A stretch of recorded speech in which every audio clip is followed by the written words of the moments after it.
Unataka Kizungu, Kiswahili? English is better.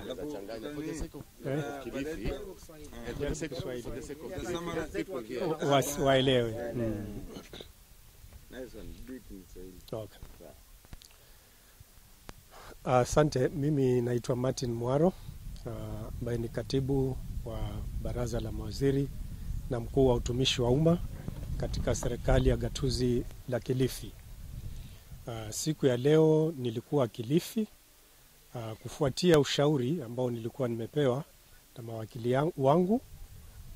Kufuatia kusimamishwa kwangu, kulitolewa amri ya koti kwamba niweze kurudi ofisini, na ndio maana leo nilikuwa nimerudi Kilifi ofisini kulingana na amri ama kufuatia amri ile ya koti. Pia nataka kusema ya kwamba mimi nimekuwa mtumishi wa umma kwa muda mrefu na zaidi ya miaka 27 katika utumishi wa umma, na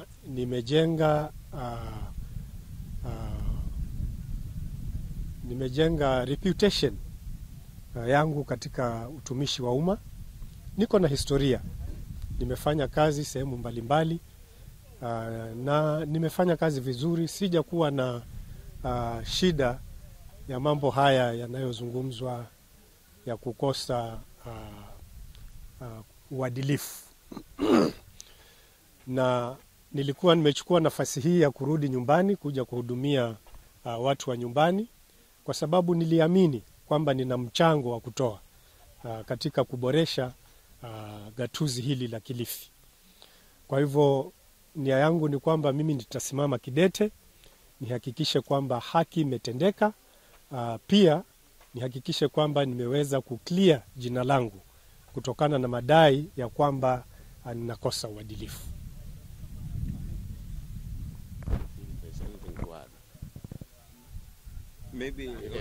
Maybe what transpired? You have nothing personal against the governor. Leo nimetoka kwangu nikafika Kilifi, na niliandamana na marafiki wangu takriban kama 5 ambao walikuwa wananisindikiza nikirudi ofisini.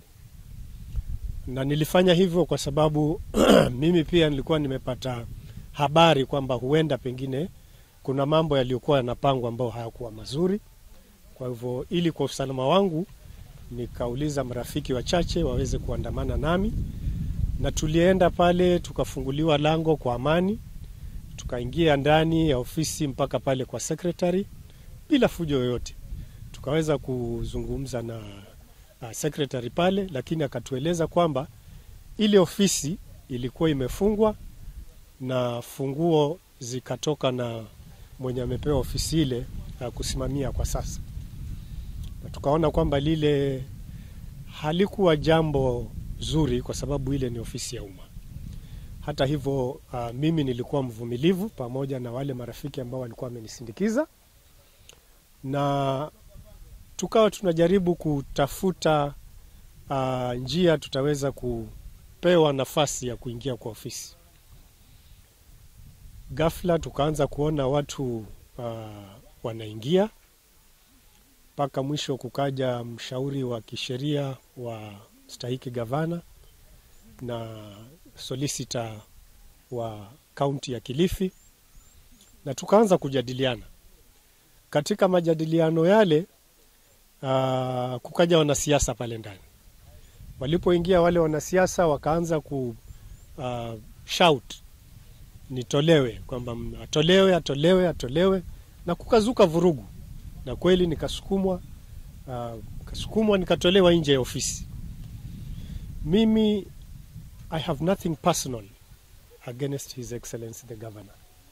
This is about me, is about my reputation, and I must clear my name. Integrity issues are serious issues. They are issues of concern to me, so I have a right to clear my name. Jina naitwa Moses Matano Mwero. Nilikuwa area ya Kilifi Town na ndugu yangu Frank. Tulikuwa tumefuatilia certificate za makundi ya vijana ambao wanataka kuregister companies under AGPO. Na zinatoka kwa ofisi ya County Secretary pale Kilifi. Sasa tumefika kwenye gate, tunaona kuna mishemishe pale, mara tunamwona County Secretary na kulikuwa na habari kwamba amefutwa.